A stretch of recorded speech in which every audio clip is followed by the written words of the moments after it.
a foundation of living foods nutrition.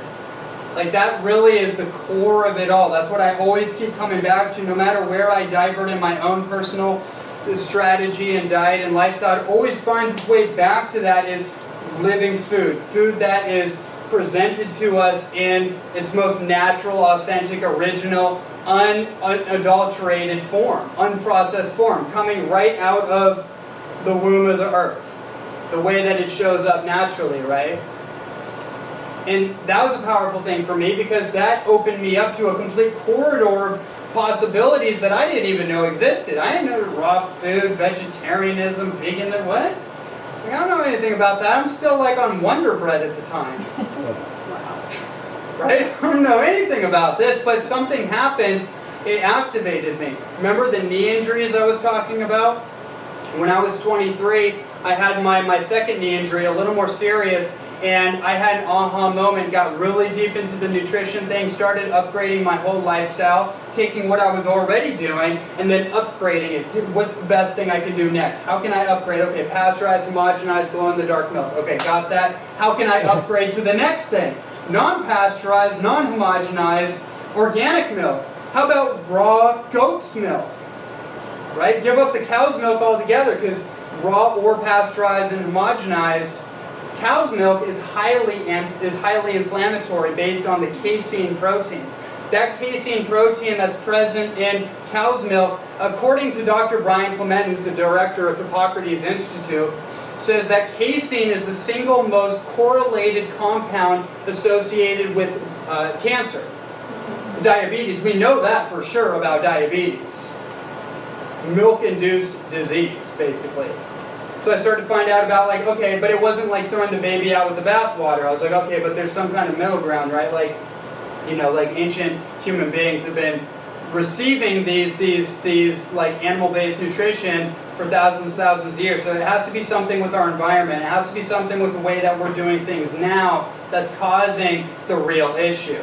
So I started to explore that, right? Found out that like goat's milk is more biologically available digestively. It has more interesting like fats and proteins, and it's just like really like, whoa, like it's more sustenance if you feel like you need that, right?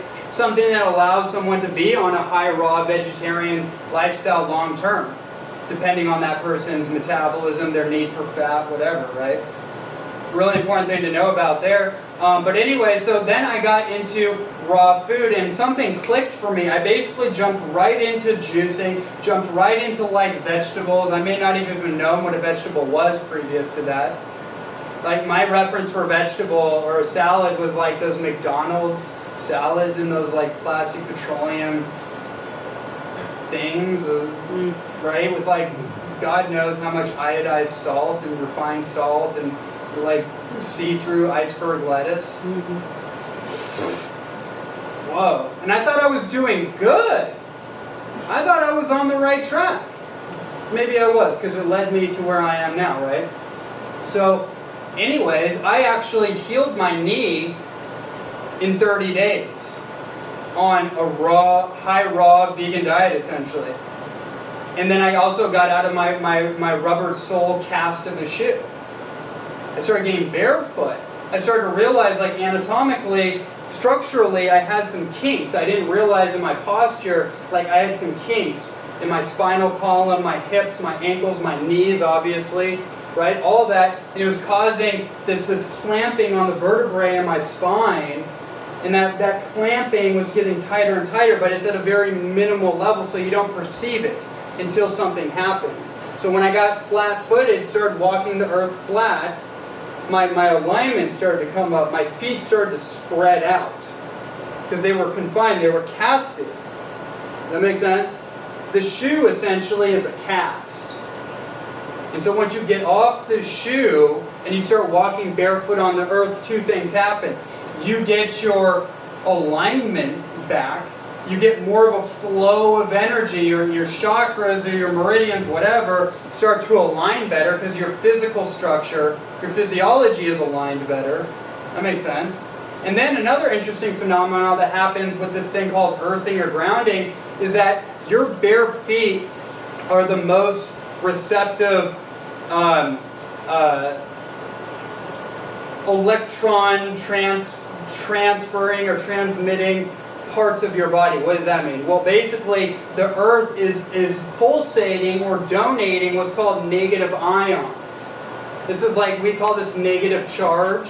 If you were to look at, like, who's confused about alkaline and acid? Who's ever heard this, like, you need to get alkaline, or like the acid-based diet or any of that? We've all heard that on some level. Basically, there's a number of perspectives. One of them is on mineralogy, minerals, we'll talk about that. There's another one based on electricity, electrolytical impulses that ride through your body, your nervous system, right? Your body runs on electricity primarily, way before it runs on chemicals.